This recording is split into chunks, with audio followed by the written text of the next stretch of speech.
وسلم علی سیدنا و مولانا محمد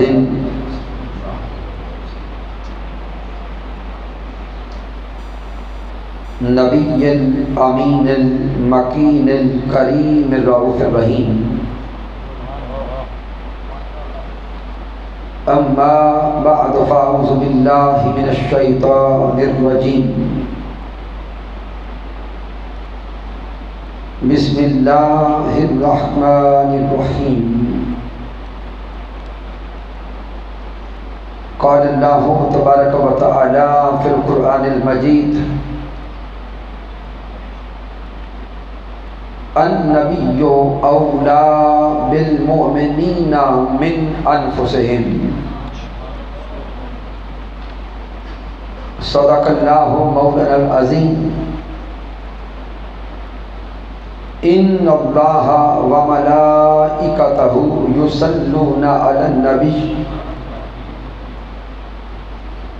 یا ایھا الذین آمنوا صلوا علیہ وسلموا تسلیما.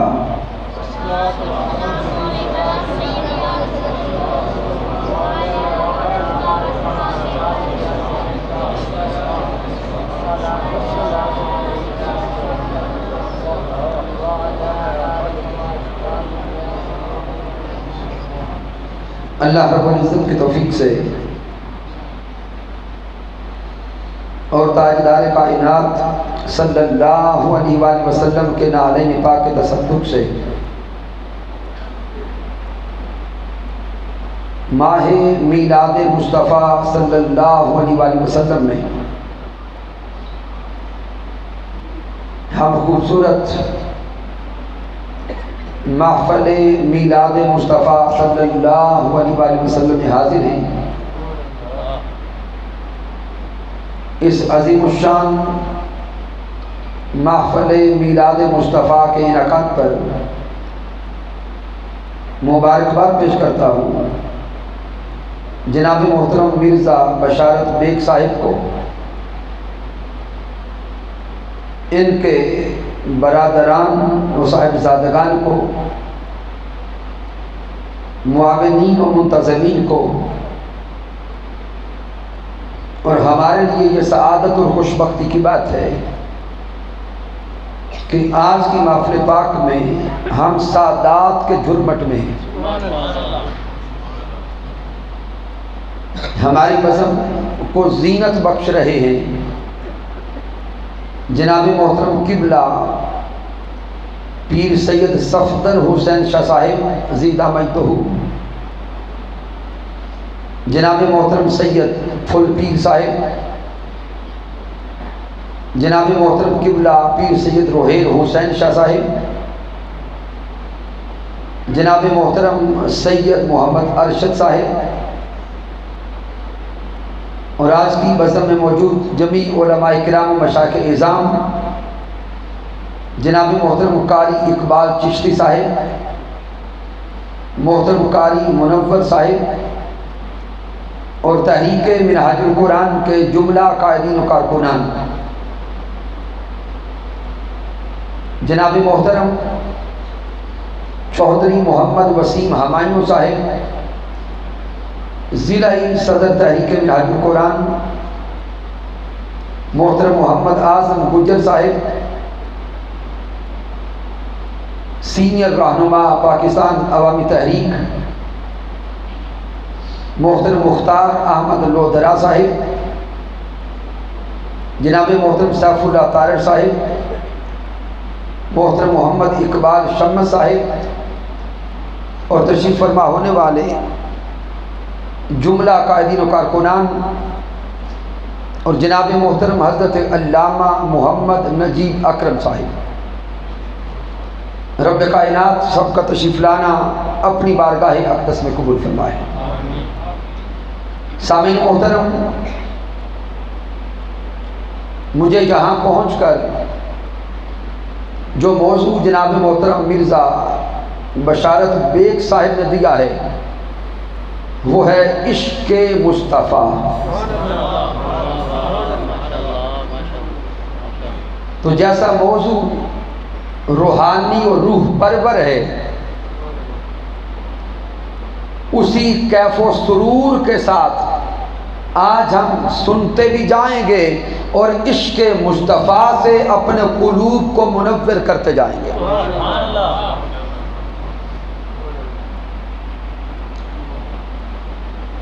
سامعین محترم، سب سے پہلے جو فلسفہ سمجھنے والا ہے اور جو راز سمجھنے والا ہے کہ ہم لوگ جب عشق مصطفیٰ کی اصطلاح استعمال کرتے ہیں تو بعض لوگ اعتراض کرتے ہیں کہ لفظ عشق کا قرآن و حدیث سے کوئی تعلق نہیں ہے، اور وہ اعتراضات کرتے ہیں کہ عشق کا تصور قرآن و حدیث کا نہیں ہے بلکہ افسانوی تصور ہے۔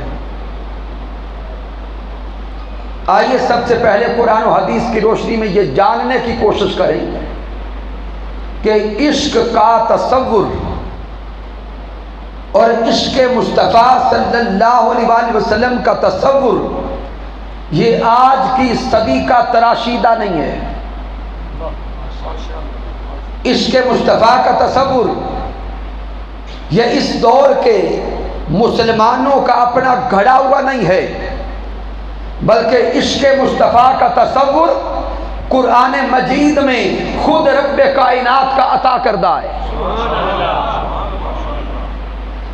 اس کے لیے آئیے سورۃ الاحزاب کی آیہ مبارکہ کو تلاوت کریں۔ میرے اللہ نے فرمایا النبی اولا بالمؤمنین من انفسہم، رب کائنات فرما رہا ہے کہ میرا حبیب امام الانبیاء، حبیب کبریا، احمد مصطفیٰ، حضرت محمد مصطفیٰ ایمان والوں کی جانوں سے بھی قریب تر ہے۔ یہ اعلان رب کائنات کر رہا ہے کہ میرا سونا محبوب ایمان والوں کی، بولیں گے تھوڑا، جانوں سے بھی قریب تر ہے۔ گویا میرا اللہ ارشاد یہ فرما رہا ہے کہ ایمان والے میرے سونے حبیب کو اپنی جانوں سے بھی قریب تر رکھتے ہیں۔ بالفاظ دیگر آگے دیکھتے جائیں، رب کائنات یہ تصور سمجھا رہا ہے کہ ایمان والے فقط وہ ہیں جو اپنی جان سے بھی بڑھ کر محمد مصطفیٰ کو قریب رکھتے ہیں۔ ایمان والے فقط وہ ہیں جو اپنی جان سے بھی بڑھ کر میرے مصطفیٰ کو چاہتے ہیں۔ ایمان والے فقط وہ ہیں جو اپنی جان سے بھی بڑھ کر میرے مصطفیٰ سے محبت کرتے ہیں۔ ایمان کا یہ تصور خود اللہ سمجھا رہا ہے۔ النبی اولا بالمؤمنین من انفسہم۔ اب سورۃ التوبہ کی آیہ کریمہ نمبر 24 کو پڑھیں۔ وہاں بھی رب کائنات نے محبتوں کا توازن سمجھایا ہے۔ میرے اللہ نے ارشاد فرمایا قل ان کان آباؤکم وابناؤکم واخوانکم وازواجکم وعشیرتکم واموال اقترفتموها وتجارۃ تخشون کسادها ومساکن ترضونها احب الیکم من اللہ ورسولہ وجہاد فی سبیلہ فتربصوا حتی یأتی اللہ بامرہ۔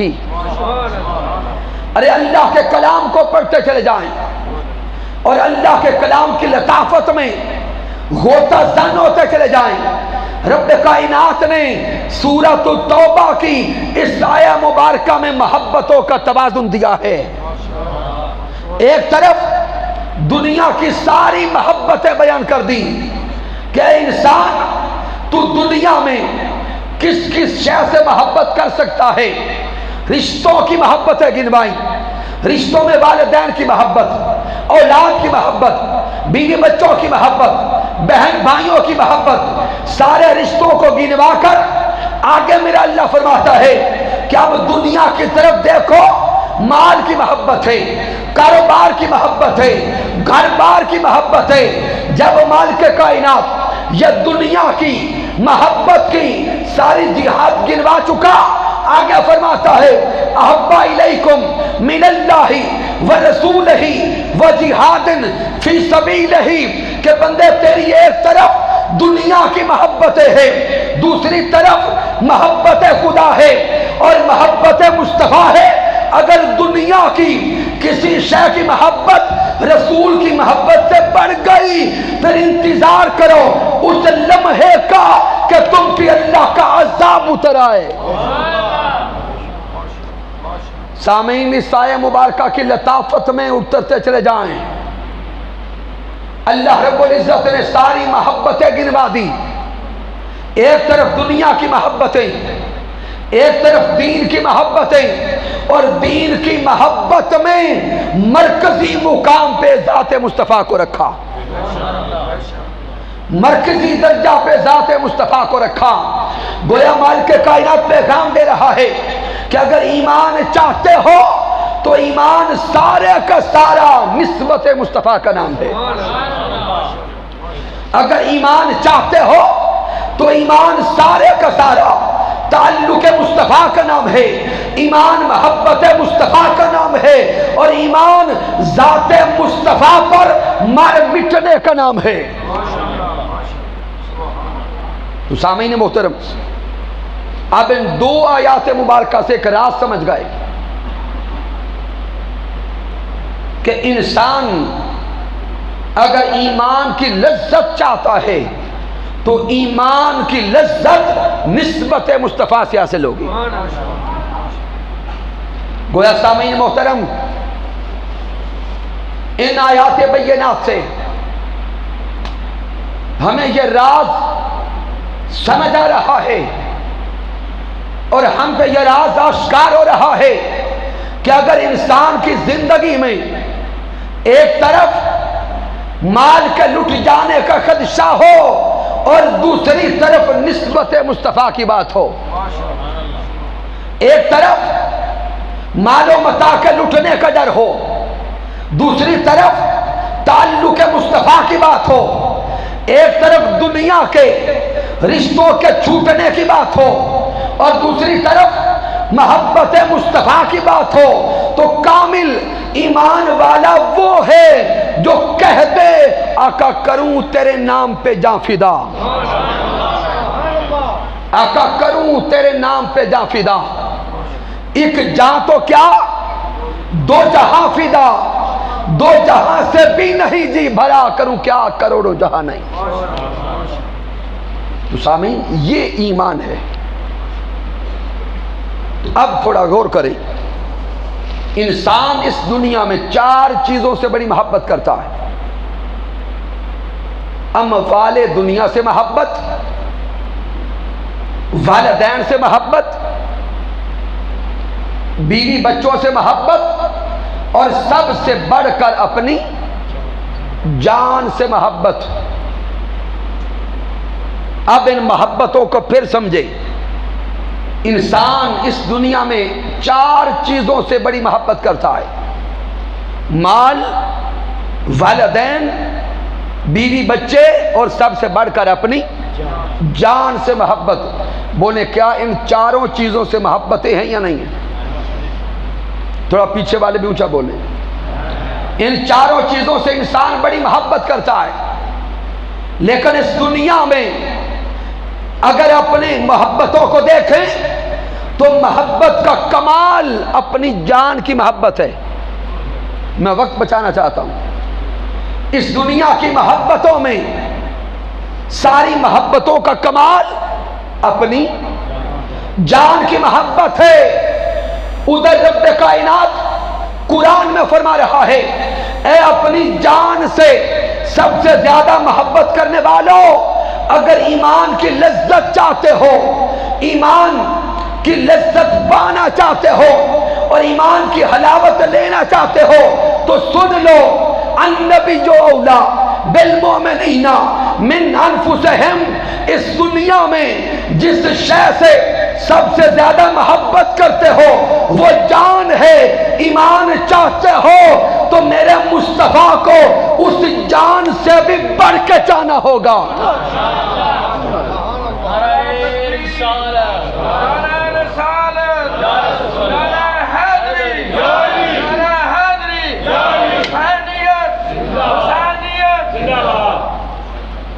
مالک کائنات یہ تصور قرآن میں سمجھا رہا ہے کہ اس دنیا میں سب سے بڑھ کر اپنی جان سے محبت کرنے والوں، اگر ایمان پانا چاہتے ہو تو ایمان کی پہلی شرط یہ ہے اس جان سے بھی بڑھ کر میرے مصطفیٰ کو چاہنا ہوگا۔ اب اسی طرح احادیث نبوی کا مطالعہ کرتے جائیں تو یہی سبق احادیث نبوی سے ملے گا۔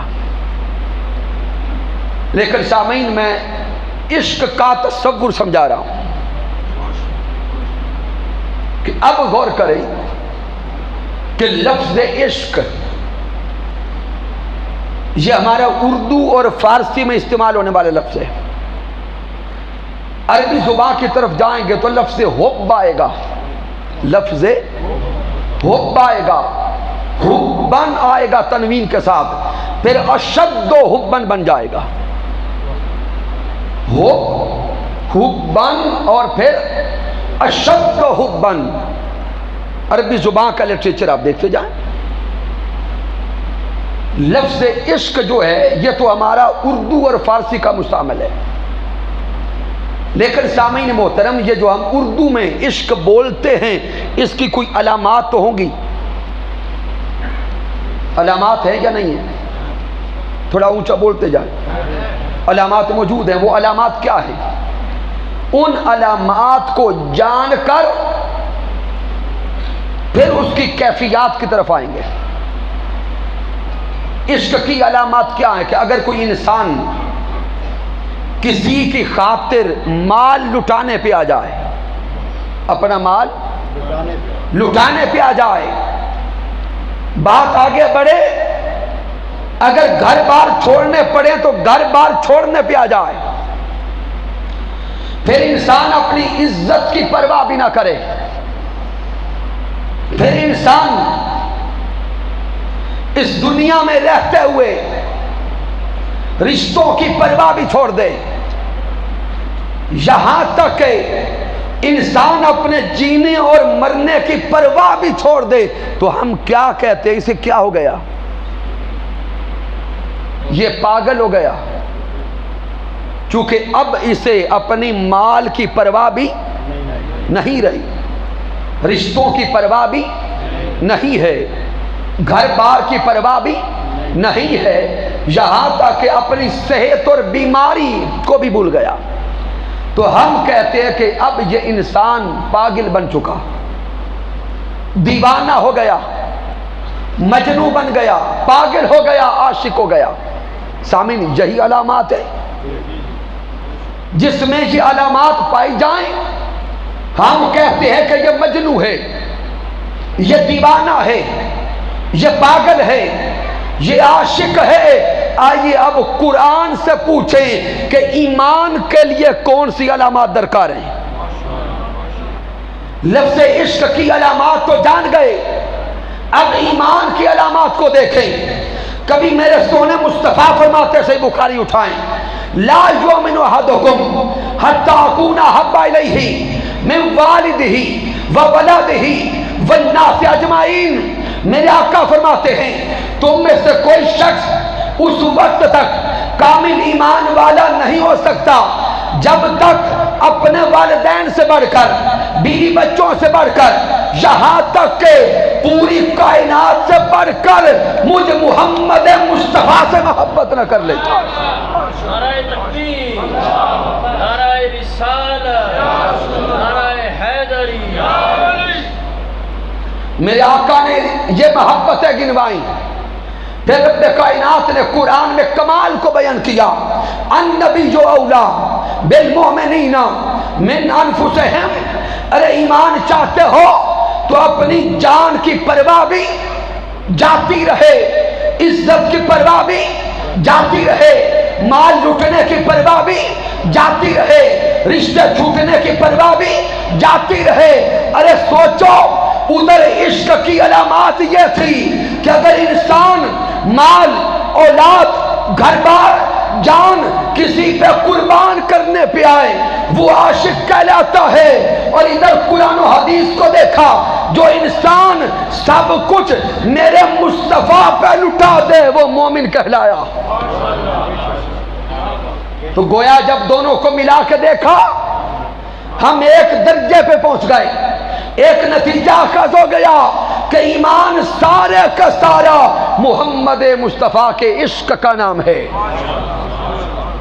ایمان سارے کا سارا محبوب کے عشق کا نام ہے۔ اب سامعین محترم، جب قرآن مجید فرقان حمید اور احادیث نبویہ سے عشق کا یہ بنیادی تصور سمجھ گئے تو اب ذہن میں ایک سوال پیدا ہوگا کہ کیا وہ صحابہ کرام جنہوں نے حضور کو اپنی ظاہری آنکھوں سے دیکھا، کیا وہ سونے آقا سے عشق کرتے تھے؟ کوئی دلیل کے طور پہ سوال کرے گا اور اس کا جواب لینا چاہے گا، لیکن سامعین محترم جان لو ہم منہاج القرآن والوں کے نزدیک یہ سوال کرنا بھی بے ادبی ہے، ہمارے نزدیک ایسا سوال کرنا بھی بے ادبی ہے۔ کیوں؟ ارے صحابہ کرام کی زندگیوں کو دیکھو، صحابہ کرام کے شب و روز دیکھو، صحابہ کرام کی زندگی کا ایک ایک لمحہ عشق مصطفیٰ میں گوندا ہوا نظر آتا ہے۔ اب وقت نہیں کہ میں تفصیل میں جاؤں، چند صحابہ کرام کی زندگی کے احوال بیان کرتا ہوں۔ ایمان ہے مال سے بڑھ کے بھی حضور کو چاہنے کا نام، اپنے مال سے بھی بڑھ کے حضور کو چاہنے کا نام۔ صحابہ کرام کی زندگیوں کا مطالعہ کریں، ادھر حضرت ابو بکر الصدیق نظر آتے ہیں جو اپنا سارے کا سارا مال حضور کے نام پہ قربان کرتے ہیں۔ پھر حضرت عمر فاروق رضی اللہ تعالیٰ عنہ کو دیکھو، حضرت عثمان ذو النورین کو دیکھو، اور مولا کائنات حضرت مولا علی شیر خدا کو دیکھو، حضرت انس بن مالک کو دیکھو، حضرت قتادہ کو دیکھو، حضرت ابی سعید خدری کو دیکھو، حضرت ابی بن کعب کو دیکھو، حضرت بلال حبشی کو دیکھو۔ ارے دیکھتے چلے جاؤ، اپنی آنکھوں سے دیکھتے چلے جاؤ اور سمجھتے چلے جاؤ، ہر صحابی کی زندگی کا لمحہ لمحہ عشق مصطفیٰ سے معطر نظر آتا ہے۔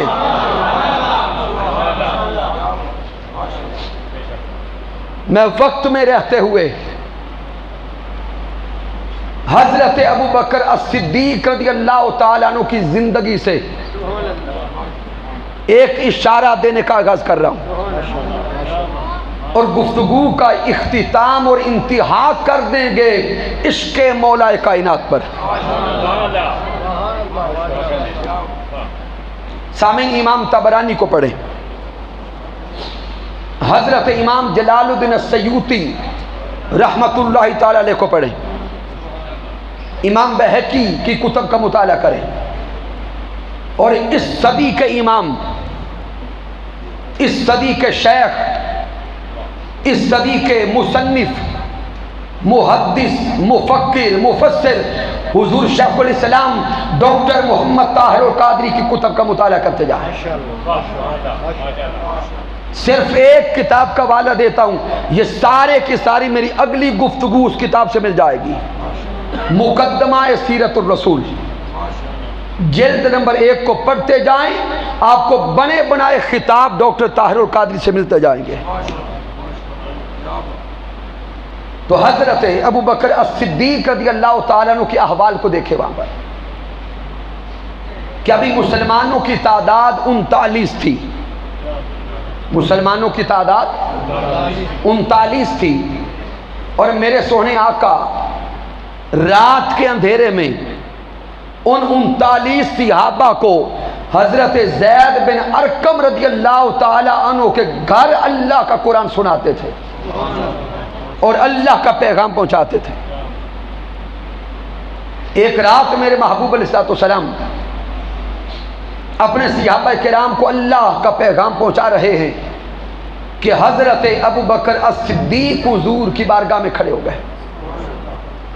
عرض کرتے سونے آقا میرا دل چاہتا ہے کہ صحن حرم ہو، میں کعبۃ اللہ کے ساتھ کھڑا ہو کر مکہ کے سارے کافروں میں اعلان کروں کہ یہ سارے بت جن کے تم پوجا کرتے ہو یہ جھوٹے ہیں، عبادت کے لائق ایک ذات میرے اللہ کی ہے، عبادت کے لائق ایک ذات میرے اللہ کی ہے، اور اسی رب کائنات نے میرے سونے یار محمد مصطفیٰ کو سچا رسول بنا کے بھیجا۔ میرے آقا علیہ السلام نے حضرت ابو بکر الصدیق رضی اللہ تعالیٰ عنہ سے فرمایا کہ ابو بکر ابھی مسلمانوں کی تعداد کم ہے، کفار طاقت میں زیادہ ہے، وہ نقصان پہنچائیں گے۔ حضرت ابو بکر الصدیق خاموش ہو کے بیٹھ گئے، تمنا دل میں ہے، بیٹھ گئے۔ چند دنوں کے بعد حضرت ابو بکر الصدیق رضی اللہ تعالی عنہ کعبۃ اللہ کی زیارت کرنے گئے۔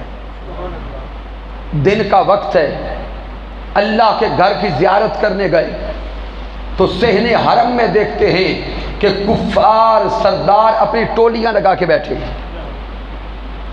جب حضرت صدیق اکبر نے یہ منظر دیکھا نہ رہا گیا، کعبۃ اللہ کے ساتھ ایک چبوترے پہ کھڑے ہو گئے اور مکہ کے سارے سرداروں کو آواز دیتے ہیں، مکہ کے سرداروں آؤ میری بات سنو۔ ابو جہل آ گیا، ابو لہب آ گیا، وہ سارے جو بیٹھے تھے کفار اکٹھے ہو گئے۔ جب سارے کفار آ گئے تو حضرت صدیق اکبر نے اپنے خطاب کا آغاز کیا۔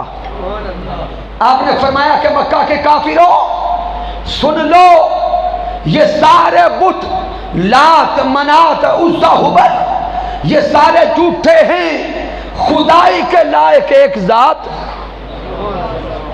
اللہ کی ہے، اور اس اللہ نے میرے سونے حبیب کو اپنا سچا رسول بنا کے بھیجا ہے۔ سامعین اب غور کریں، اگر کسی کے سامنے کسی کے خدا کو جھوٹا کہا جائے تو وہ کیا کرتا ہے؟ اور وہ سارے مکہ کے سردار تھے، صدیق اکبر پہ ٹوٹ پڑے، تشدد شروع کر دیا۔ ابو بکر صدیق کو اتنا مارا کہ اپنی طرف سے شہید کر گئے۔ آپ بے ہوشی کے عالم میں پڑے ہیں، گھر والوں کو پتہ چلا تو اٹھا کے لے گئے، رشتہ دار سارے اکٹھے ہونے لگے۔ پورا دن گزر گیا، ابو بکر صدیق ہوش نہیں آتا۔ دوسرا دن گزر گیا، ابو بکر صدیق کو ہوش نہیں آیا، اتنا ظالموں نے مارا۔ دور دراز سے سب رشتہ دار اکٹھے ہو گئے۔ اب سب کہتے ہیں اگر ابو بکر نہ بچ سکا تو ہم جان کا بدلہ لیں گے۔ تیسرا دن ہے، سارے رشتہ دار پریشان بیٹھے ہیں۔ 3 دنوں کے بعد ابو بکر صدیق کو ہوش آیا۔ ادھر ہوش آیا، سارے دوڑ کے قریب آئے اور قریب آ کے پوچھتے ہیں ابو بکر سنا تیرا حال کیا ہے؟ اے ابو بکر تیرا حال کیا ہے؟ ارے صدقے جائیں صدیق اکبر کے عشق مصطفیٰ پر آپ ان حال پوچھنے والوں کو کہتے ہیں ارے میرا حال پوچھنے والوں میری فکر چھوڑو، ما فعل برسول اللہ، ارے مجھے بتاؤ میرے مصطفیٰ کا حال کیا ہے؟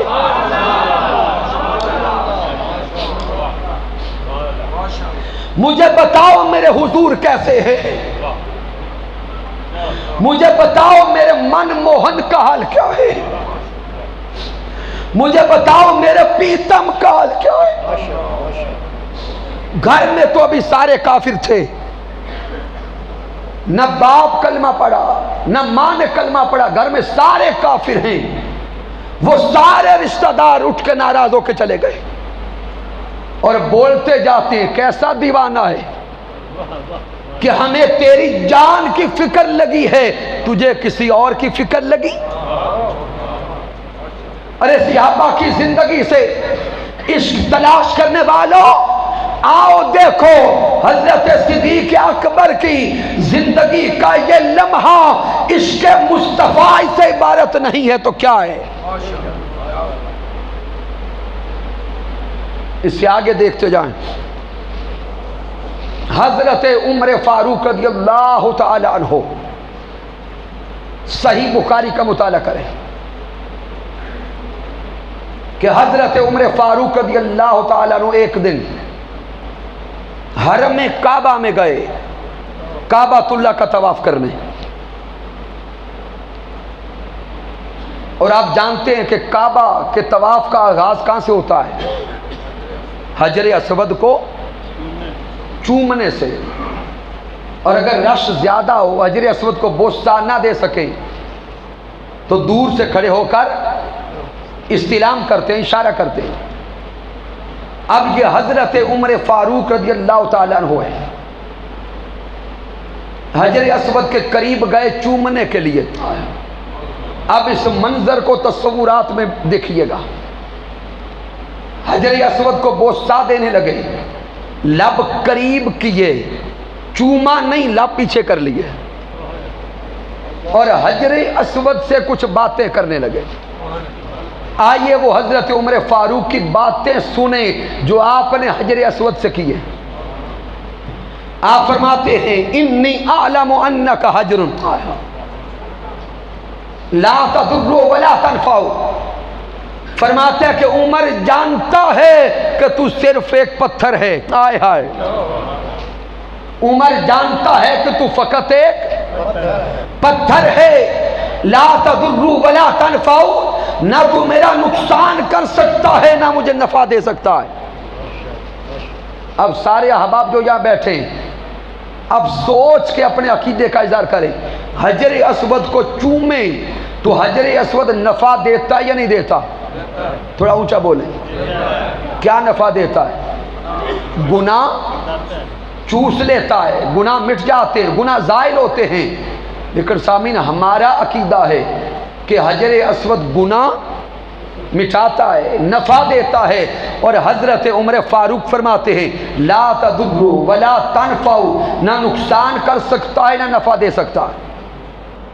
اب سوچیں، ہم کہتے ہیں نفع دیتا ہے اور حضرت عمر فاروق فرماتے ہیں کہ نفع نہیں دے سکتا۔ اب غور سے سوچ کے بولیں، اپنی مانے یا حضرت عمر فاروق کی مانے؟ تھوڑا غور کروں، چا بولو، حضرت عمر فاروق کی مانے۔ اگر ان کی مانتے ہیں تو اپنی کہاں گئی؟ اگر اپنی مانتے ہیں تو ان کی کہاں گئی؟ لہذا آپ پریشان نہ ہو، اگلے راز کو سمجھے۔ حضرت عمر فاروق عقیدہ صحیحہ سمجھانا چاہتے تھے اور ایک راز دینا چاہتے تھے کہ حجر اسود کو اس لیے چومنے والوں کہ گناہ مٹ جائیں گے۔ سن لو، حجر اسود از خود گناہ نہیں مٹاتا، حجر اسود از خود کسی کو نفع نہیں دیتا۔ سوال پیدا ہوتا ہے پھر کیسے دیتا ہے، کس کو دیتا ہے؟ تو وہ حضرت عمر فاروق کے اگلے الفاظ راز کھول رہے ہیں۔ آپ فرماتے ہیں کہ حجر اسود تو بذات خود نہ میرا نقصان کر سکتا ہے نہ مجھے نفع دے سکتا ہے، بل یقبلک، اس کے باوجود عمر تمہیں چومے گا، اس کے باوجود عمر تمہیں بوسہ دے گا، اس لیے نہیں کہ تو جنت سے آیا ہے، اس لیے نہیں کہ تو کعبہ میں جڑا ہے، اس لیے نہیں کہ تو گناہ چوسے گا، عمر تمہیں بوسہ اس لیے دیتا ہے یقبل النبی کہ میرے سونے مصطفیٰ نے تجھے چوما ہے.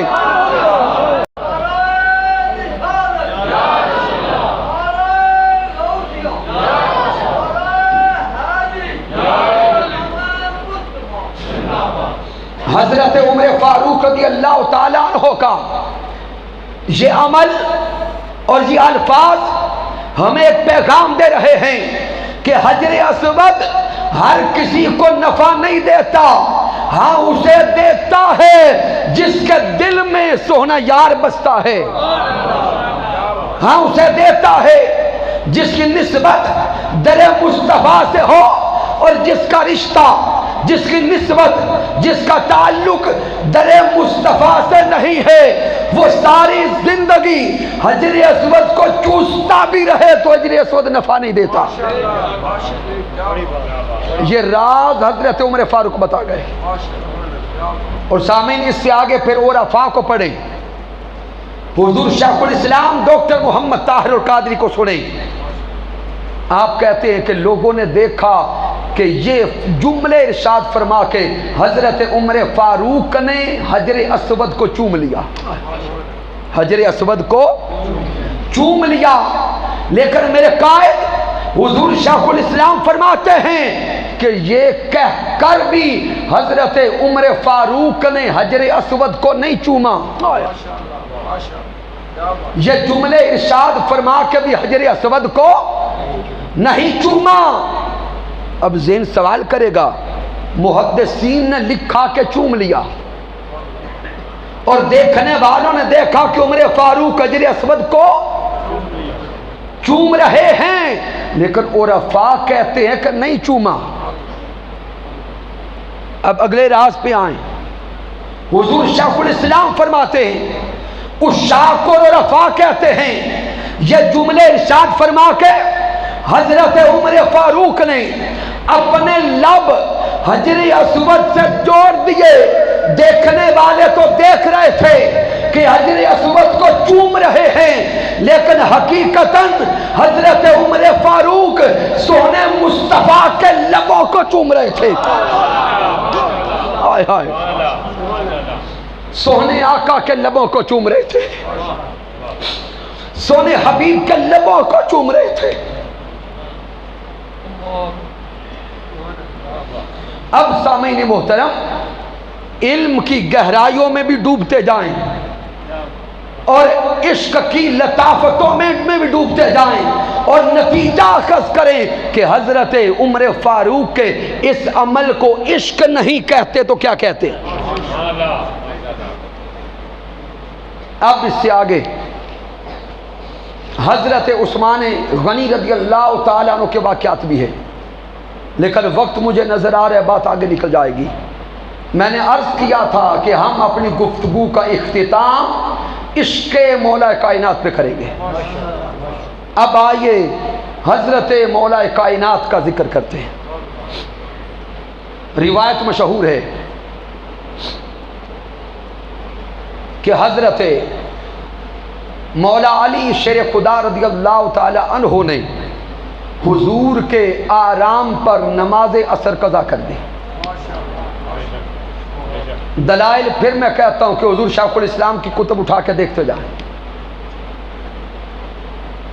میرے آقا علیہ السلام نے نماز عصر ادا فرما لی تھی اور حضرت مولا کائنات کی نماز عصر ابھی رہتی تھی. میرے سونے آقا نے فرمایا، سونے علی، میرے علی گود بچھا دو، ہم آرام کرنا چاہتے ہیں. اب منظر کو دیکھیں، حضرت مولا علی کی ایک طرف رب کی نماز تھی اور ایک طرف یار کی دید تھی. آپ نے نماز کو چھوڑ دیا، دیدار کو پا لیا، گود بچھا دی. میرے آقا آرام فرمانے لگ گئے. نماز مغرب کا وقت ہوا، میرے آقا بیدار ہوئے اور بیدار ہوتے ہی میرے آقا پہلا سوال کرتے ہیں، علی نماز عصر پڑھ لی تھی؟ نماز عصر پڑھ لی تھی؟ مولا علی عرض کرتے ہیں حضور نہیں ابھی رہتی ہے۔ اب تھوڑا یہاں بھی سوچیں، وہ نبی، وہ سونے آقا جب سورج غروب ہو گیا پہلا سوال نماز اثر کا کرتے ہیں، تو جب آرام کرنے لگے تھے اس وقت نہیں پوچھ سکتے تھے؟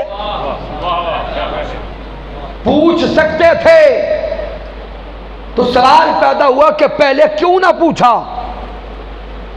اس لیے نہ پوچھا کہ قیامت تک ایمان والوں کو آج علی شیر خدا کا عقیدہ سمجھ آ جائے، کہ قیامت تک کے آنے والے انسانوں کو علی شیر خدا کا عقیدہ نظر آ جائے کہ علی کا عقیدہ کیا ہے، کہ سب سے مقدم ذات مصطفیٰ ہیں، باقی سب کچھ حضور کے بعد ہے۔ اب میرے آقا نے پوچھا نماز، مولا علی عرض کرتے حضور ابھی رہتی ہے۔ میرے آقا نے فرمایا ہوگا میرے علی اب سورج تو غروب ہو گیا، اب قضا کا راستہ نکالتے ہیں، قضا کر لیں۔ تو حضرت مولا کائنات نے عرض کی ہوگی کہ سونے حبیب آپ کی گود کا پالا ہوں، ہائے ہائے سونے آقا آپ کی گود کا پالا ہوں۔ پہلی بار آنکھیں کھولی تو حضور آپ کے مکھڑے کو دیکھا، علی نام آپ نے رکھا، پرورش آپ نے کی، گھٹی آپ نے دی، آپ کی گود میں کھیلتا رہا، اور اس وقت سے نمازی ہوں جب ابھی نماز فرض بھی نہ ہوئی تھی۔ سمجھدار لوگوں کے لیے جملہ ہے کہ اس وقت سے نمازی ہوں، اس وقت سے نمازی ہوں جب ابھی نمازیں فرض بھی نہ ہوئی تھی۔ تو حضور ساری زندگی سے ادا پڑھتا رہا، آج قضا کیسے کر دوں؟ تب میرے آقا نے پوچھا ہوگا مولا علی، میرے علی، سوہنے علی کیا چاہتے ہو؟ سورج تو ڈوب گیا، اب کیا چاہتے ہو؟ تو حضرت مولا کائنات نے لاڈ سے عرض کیا ہوگا سوہنے آقا میں تو مالک ہی کہوں گا، میں تو مالک ہی کہوں گا کہ ہو مالک کے حبیب، یعنی محبوب و محب میں نہیں میرا تیرا۔ سونے آقا آپ رب کے حبیب ہیں، سورج کو اشارہ کریں پلٹا دیں، میں قضا نہیں پڑھتا، میں ادا پڑھنے والا ہوں۔ امام ترمذی کی جامع ترمذی کو پڑھیں، حضرت انس بن مالک رضی اللہ تعالیٰ عنہ بیان کرتے ہیں اور صحابہ بیان کرتے ہیں کہ ہم نے دیکھا کہ حضور نے سورج کی طرف انگلی کا اشارہ کیا، انگلی کا اشارہ کیا تو ڈوبا سورج پلٹایا۔ اب صحابہ بیان کرتے ہیں کہ ہمیں یوں لگ رہا تھا سورج ایسے واپس پلٹ رہا ہے جیسے رسی سے باندھ کے کھینچا جاتا ہے۔ سورج لوٹ آیا، لیکن سامعین محترم اس سورج کو پلٹانے کے لیے انگلی کا اشارہ کرنے سے پہلے میرے آقا نے رب کی بارگاہ میں دعا کے لیے ہاتھ اٹھائے تھے۔ وہ دعا کیا ہے؟ آج وہ دعا سمجھا کے آخری نقطہ عرض کر کے گفتگو ختم کرتا ہوں۔ میرے آقا نے رب کی بارگاہ میں ہاتھ اٹھائے، آقا کی دعا کے الفاظ ایک ایک لفظ پہ غور کرنا۔ میرے آقا ہاتھ اٹھاتے ہیں، عرض کرتے ہیں اللہم ان علیاً کان فی طاعتک و طاعت رسولک فردد الیہ الشمس۔ میرے آقا رب کی بارگاہ میں عرض کرتے ہیں میرے اللہ سوہنا علی تیری اطاعت میں تھا، آئے ہائے آئے ہائے، ان علیاً کان فی طاعتک، اے میرے اللہ علی تیری اطاعت میں تھا۔ اس لفظ کو بولیں اور غور کریں. اے اللہ علی تیری اطاعت میں تھا. اب سارے باشعور لوگ ہیں، سوچتے ہوئے سوال کا جواب دیں. اللہ کی نماز ادا کرنا اللہ کی اطاعت ہے یا چھوڑ دینا؟ ادا کرنا. تو مولا علی نماز ادا کر کے بیٹھے تھے یا چھوڑے بیٹھے تھے؟ تو ذہن سوال کرتا ہے، سونے آقا علی کی تو نماز رہ گئی، علی کی نماز رہ گئی، اور ہمارے نزدیک اللہ کی اطاعت نماز پڑھنا ہے، ادا کرنا ہے. تو مولا جب علی کی رہ گئی ہے تو رب کی اطاعت میں کیسے تھے؟ آگے پھر سوچیں، مولا علی کی گود میں آرام کس نے کیا؟ سونے آقا نے. مولا علی کی گود میں سر اقدس کس کا تھا؟ سونے آقا کا. ارے ادھر دنیا کا سارا منظر دکھاتا ہے، نماز رہ گئی اور علی کی گود میں آرام مصطفیٰ کرتے ہیں. مولا علی کی گود میں سر اقدس سونے مصطفیٰ کا ہے. ظاہر تو بتاتا ہے رب کی اطاعت رہ گئی، رسول کی اطاعت جاری ہے. رب کی اطاعت رہ چکی اور رسول کی اطاعت جاری ہے. لیکن میرے سونے مصطفیٰ رب کی بارگاہ میں عرض کرتے ہیں، اِنَّ عَلِيًّا كَانَ فِي طَاعَتِكَ، اے میرے اللہ ادھر علی کی گود میں سر تو میرا تھا لیکن علی تیری اطاعت میں تھا اور تیرے رسول کی اطاعت میں تھا. تو میرے سونے مصطفیٰ کے یہ الفاظ ہمیں راز بتا رہے ہیں کہ رب کی اطاعت میں فقط وہی ہوتا ہے جو اطاعت مصطفیٰ میں ہوتا ہے.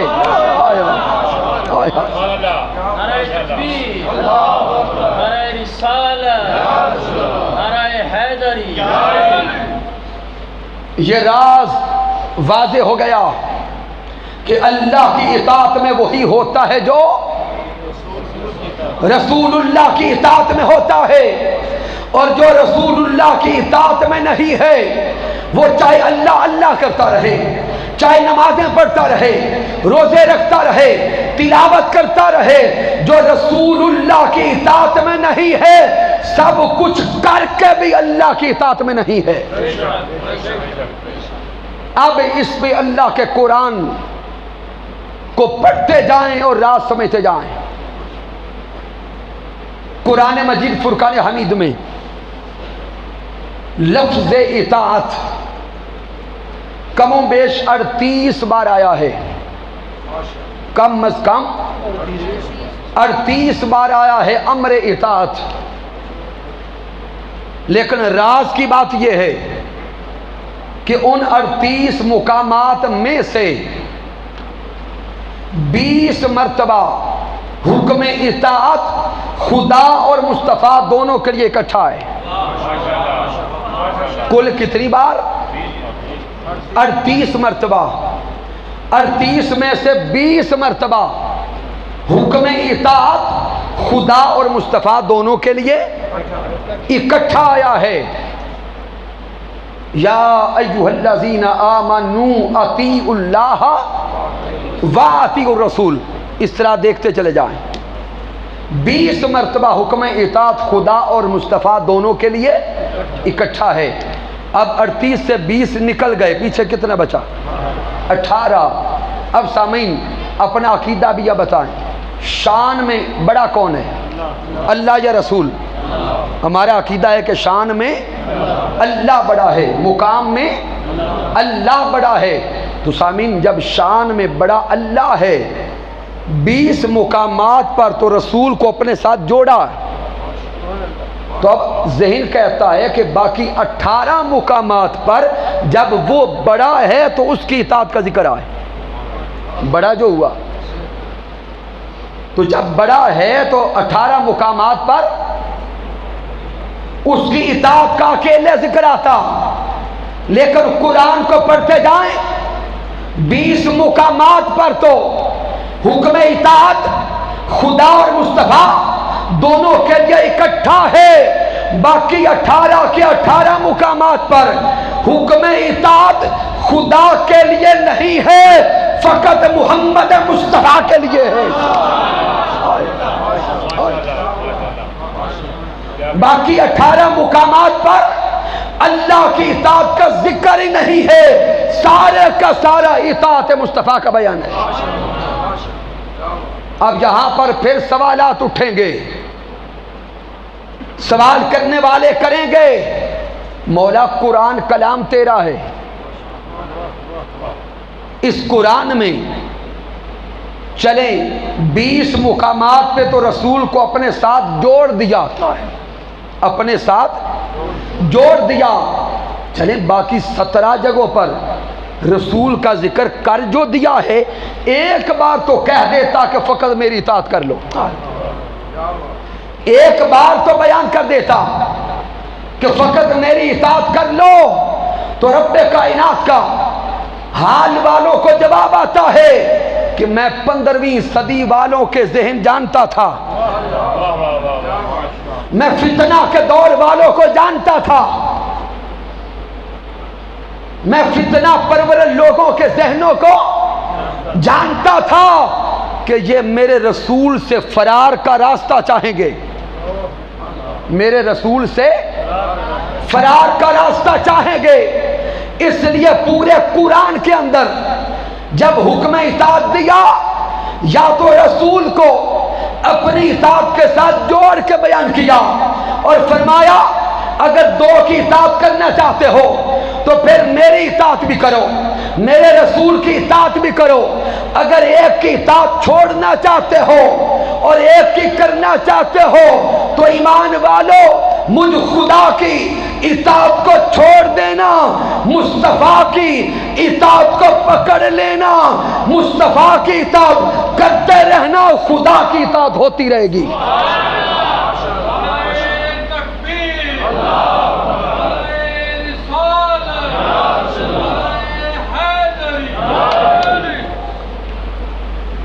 اگر 2 کی اطاعت کرنا چاہو تو دونوں کی کرنا، خدا کی اور مصطفیٰ صلی اللہ علیہ وآلہ وسلم کی، اور اگر 1 کی چھوڑنا چاہو اور 1 کی اطاعت کرنا چاہو تو مجھ خدا کی اطاعت کو چھوڑ دینا، مصطفیٰ کی اطاعت کو تھام لینا، اور مجھ خدا کی اطاعت ہوتی رہے گی۔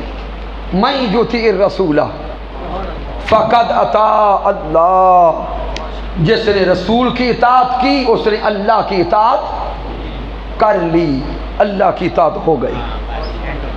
اب آخر میں اگر کسی کے ذہن میں اشکال رہ جائے اور کل لوگ سوال کرنے لگیں، پریشان ہونے لگیں اور پریشان کرنے لگیں کہ علامہ صاحب نے منہاج القرآن مرکز سے آ کر حضور کی شان کو اتنا بیان کیا، اتنا بیان کیا کہ رسول کو خدا کا شریک بنا دیا، معاذ اللہ۔ دیکھیں نا، جب اتنی شان اوپر نظر آئے گی تو ذہن میں فطور پیدا کرنے والا تو کرے گا نا، اور کل کچھ سوال کرے گا، کبھی آپ کے علامہ صاحب نے تو رسول کو خدا سے ملا دیا، رسول کو خدا کا شریک بنا دیا۔ تو سامعین محترم، ہم منہاج القرآن والے اتنے بھولے نہیں کہ رسول اللہ کو خدا کا شریک بنائیں، ہم اتنے بھولے نہیں ہیں۔ کیوں؟ اس لیے کہ شریک آدھے کا مالک ہوتا ہے، شریک آدھے کا مالک ہوتا ہے۔ ہم اتنے بے ادب نہیں کہ اپنے یار کو آدھے کا مالک کہیں، ہم اتنے بے ادب نہیں کہ اپنے محبوب کو آدھے کا مالک کہیں۔ ارے ہم سونے مصطفیٰ کو خدا کا شریک نہیں کہتے، کیوں؟ شریک آدھے کا مالک ہوتا ہے۔ ہم سونے مصطفیٰ کو رب کا حبیب کہتے ہیں، کیوں؟ اس لیے کہ حبیب کل کا مالک ہوتا ہے۔ ابھی تک بھی اگر راز نہیں سمجھے تو میں ایک مثال سے سمجھا رہا ہوں۔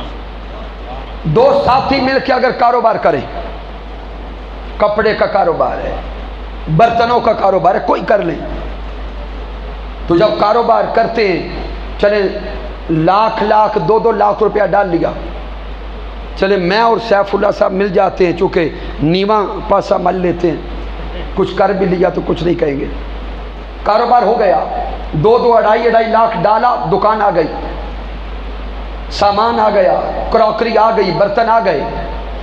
اگر مہینے بعد دکان پہ میں جاؤں اور سیف اللہ صاحب کو کہوں کہ یہ برتن نکالیں، یہ نکال دیں، اب میں کہوں کہ میں ان کو توڑنے لگا ہوں، تو سیف اللہ صاحب کہیں گے بھئی علامہ صاحب میں نہیں توڑنے دوں گا، اس لیے کہ توڑنے سے تو دکان کا نقصان ہوگا۔ میں پھر بھی کہوں نہیں میں توڑنے لگا ہوں، یہ کہا میں نہیں توڑنے دوں گا، میں ضد پہ آ جاؤں کہ آج توڑ کے جاؤں گا، تو سیف اللہ صاحب کہیں گے کہ علامہ صاحب اگر توڑنا چاہتے ہیں تو اپنا حصہ الگ کریں، اپنا حصہ الگ کریں، پھر چاہے بازار کے چوک میں رکھ کے اوپر سے گاڑی گزار دیں، کچھ نہیں کہوں گا، لیکن جب تک میں شریک ہوں، مرکزی جملہ آ رہا ہے، جب تک میں شریک ہوں تب تک توڑنے نہیں دوں گا۔ تو سمجھ آ گئی، شریک کو توڑنے نہیں دیتا۔ بلا تشبیہ و بلا مثال، اب جملوں کو نیچے رہنے دو، دیکھو سونے مصطفیٰ کی طرف، میرے آقا پہاڑ پہ کھڑے ہیں، کفار نے تقاضا کیا کہ چاند توڑ دیں، ہائے ہائے، کفار نے تقاضا کیا کہ چاند توڑ دیں، میرے سونے آقا رب کی بارگاہ میں عرض کرتے ہیں مولا چاند بنانے والا تو تو ہے، چاند کو خلق کرنے والا تو ہے، میں چاند کو توڑنا چاہتا ہوں، آئے ہائے، میں اس چاند کو بولے توڑنا چاہتا ہوں۔ رب کائنات جواب دیتا ہے، اے میرے سونے حبیب چاند کو انگلی کا اشارہ کر توڑ کے رکھ دے، میں نے تجھے شریک نہیں حبیب بنایا ہے۔ ہائے ہائے، رب کائنات جواب دیتا ہے، اے میرے سونے حبیب انگلی کا اشارہ کر چاند کو ٹکڑے کر کے رکھ دے، تجھے شریک نہیں حبیب بنایا ہے۔ وقت آگے چلا، میرے آقا نے سورج کو پلٹانا چاہا، رب کی بارگاہ میں عرض کی مولا سورج کو بنانے والا تو ہے، سورج کا خالق تو ہے، آج تیرے سورج کو پلٹانا چاہتا ہوں، ہائے ہائے، آج تیرے سورج کو پلٹانا چاہتا ہوں۔ رب کائنات کی آواز آئی، اے میرے سونے مصطفیٰ سورج کو انگلی کا اشارہ کر پلٹا کے رکھ دے، تجھے اپنا شریک نہیں حبیب بنایا ہے۔ کفار آئے حضور کی بارگاہ میں، عرض کرتے ہیں کہ کلمہ پڑھتے ہیں، منظر ہے میرے حضور تالاب کے کنارے بیٹھے، میرے آقا علیہ السلام کے سونے سونے قدم مبارک، پاؤں مبارک اس تالاب کے پانی کو مس کر رہے ہیں۔ کافر آیا حضور کی بارگاہ میں، عرض کرتا ہے کلمہ پڑھتا ہوں، ایک شرط ہے، ایک شرط ہے کہ تالاب کے پار وہ پتھر، آئے ہائے کیا، وہ پتھر وہاں سے چلے، چل کے تالاب میں گرے، پانی میں ڈوبے نہیں، پانی کے اوپر تیرے، تیرتا ہوا آپ کے قدموں کو آ کے بوسہ دے اور قدموں سے لگ کر کلمہ پڑھ کے سنائے تو میں بھی کلمہ پڑھ لوں گا۔ اب میرے آقا نے رب کی بارگاہ میں عرض کی مولا پتھر بنانے والا تو ہے، پتھر کبھی بولا نہیں کرتے، آج میں پتھر کو چلانا بھی چاہتا ہوں، آئے ہائے، پتھر کو چلانا بھی چاہتا ہوں، پانی پہ تیرانا بھی چاہتا ہوں، اس سے کلمہ پڑھانا بھی چاہتا ہوں۔ رب کائنات کی آواز آئی، اے میرے سونے مصطفیٰ پتھر کو اشارہ کر، آج پتھر کو چلا بھی دے، پانی پہ تیرا بھی دے، اس سے کلمے پڑھا بھی دے، کیوں؟ ہم نے تجھے شریک کا نہیں اپنا حبیب بنایا ہے۔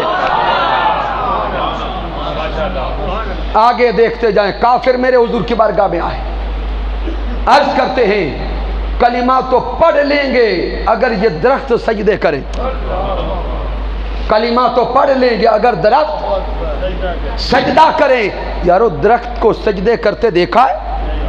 ہم نے تو نہیں دیکھا۔ اب حضور رب کائنات کی بارگاہ میں عرض کرتے ہیں مولا آج اس درخت سے سجدے کروانا چاہتا ہوں۔ مالک کائنات کی آواز آئی، اے میرے سونے حبیب درخت کو اپنا پیغام بھیج، درخت سے سجدے بھی کروا، کلمے بھی کرواتا جا، کیوں؟ ہم نے تجھے اپنا شریک نہیں حبیب بنایا۔ تو اس لیے سامعین محترم، ہم منہاج القرآن والے اتنے بے ادب نہیں کہ اپنے حبیب کو آدھے کا مالک کہیں۔ ہمارا ایمان ہے کہ سونے مصطفیٰ کل کے مالک ہیں، کائنات کے مالک ہیں۔ کائنات کو خلق کرنے والی ذات اللہ کی ہے، خلق کرنے والی ذات اللہ کی ہے، لیکن اس پوری کائنات کی مالک ہستی محمد مصطفیٰ کی ہے۔ آج کی اس عظیم الشان محفل میلاد مصطفیٰ صلی اللہ علیہ وآلہ وسلم کے انعقاد پر میں بار دیگر مبارکباد پیش کرتا ہوں جناب محترم مرزا بشارت بیگ صاحب کو، آپ کے گھر والوں کو، اور سامعین محترم جو کچھ آپ نے سنا ہے یہ حضور شیخ الاسلام کی نسبت کا فیض ہے، اور حضور شیخ الاسلام کو یہ فیض کہاں سے آ رہا ہے؟ حضور شیخ الاسلام کو یہ فیض جمی اولیاء کا بھی ہے اور در سیدہ کائنات کا بھی ہے۔ اگر حضور شیخ الاسلام کی خدمات کو دیکھتے چلے جائیں، حضور شیخ الاسلام کی خدمات میں تجدید ہے، علم ہے، معرفت ہے، انقلاب ہے، لیکن سامعین حضور شیخ الاسلام کی خدمات میں اگر سر فہرست دیکھیں گے تو سب سے اوپر آپ کو خدمت در آل مصطفیٰ نظر آئے گی۔ آپ نے اس فتنہ کے دور میں، اس ظلم کے دور میں، اس مادیت کے دور میں جو در سیدہ کائنات کی نوکری کی ہے، ایسی نوکری اس صدی میں کوئی اور نہیں کر سکا۔ یہی سبب ہے کہ پوری دنیا سے سادات کرام حضور شیخ الاسلام سے محبت کرتے ہیں، پوری دنیا سے سادات کرام حضور شیخ الاسلام سے محبت کرتے ہیں، اور یہ پورا ربیع الاول کا مہینہ گزر رہا ہے، کم و بیش یہ جو 12 14 15 دن گزرے ہیں، پچھلی بات نہیں کرتا، ان 15 دنوں کا میرا تجربہ ہے کہ جہاں بھی گیا ہوں سب سے زیادہ محبت حضور کی آل نے دی ہے۔ کشمیر سے لے کر شمالی پنجاب و جنوبی پنجاب تک جدھر جدھر گیا ہوں سب سے زیادہ پیار سادات نے دیا ہے، اور وہ سادات ہماری وجہ سے نہیں دیا، حضور شیخ الاسلام کی خدمات کی وجہ سے دیا۔ اس لیے سامعین محترم، اس مادیت کے دور میں، اس فتن کے دور میں اگر ایمان کی حفاظت چاہتے ہیں، ایمان کا تحفظ چاہتے ہیں، تو ایمان کا تحفظ علم میں ہے اور عاجزی میں ہے۔ دونوں چیزوں کو جوڑ کے دیکھیں، علم اور عاجزی میں ہے۔ علم اور عاجزی، ان دونوں چیزوں کا کمال اگر اس صدی میں دیکھنا چاہو تو وہ ڈاکٹر طاہر القادری ہے۔ سادہ علم تکبر دیتا ہے، سادہ علم تکبر دیتا ہے، سادات کے در کی نوکری عاجزی دیتی ہے۔ جب یہ دونوں چیزیں مل جاتی ہیں تو پھر تجدید کا کام ہوتا ہے۔ رب کائنات کی بارگاہ اقدس میں دعا کرتے ہیں کہ مالک کائنات زندگی کی آخری سانس تک ہمیں اس در کے ساتھ جڑنے کی توفیق عطا فرمائے کہ محمد سے وفا تو نہیں۔ تو ہم تیرے ہیں، یہ جہاں چیز ہے کیا لوح و قلم تیرے ہیں۔ میں نے جو کچھ بیان کیا اگر اس میں کچھ کمی ہے، کوئی کجی ہے، کوئی غلطی ہے تو مجھ ناچیز کی طرف سے ہے رب کائنات معاف فرما دے۔ اگر اس میں کوئی اچھائی اور کمال ہے، اللہ کی عزت کی قسم میرا کوئی کمال نہیں، یہ میرے اللہ کا کرم ہے، آقا علیہ السلام کی رحمت ہے، اور میرے شیخ میرے استاذ حضور شیخ الاسلام ڈاکٹر محمد طاہر القادری مدد اللہ علی کی صحبت کا فیضان ہے، اور اس میں مرکزی کردار اس در تک پہنچنے میں تحریک منہاج القرآن کے ان قائدین کا ہے۔ رب کائنات یہ نسبتیں اور سنگتیں ہمیشہ قائم رکھے۔ وما علینا الا البلاغ المبین۔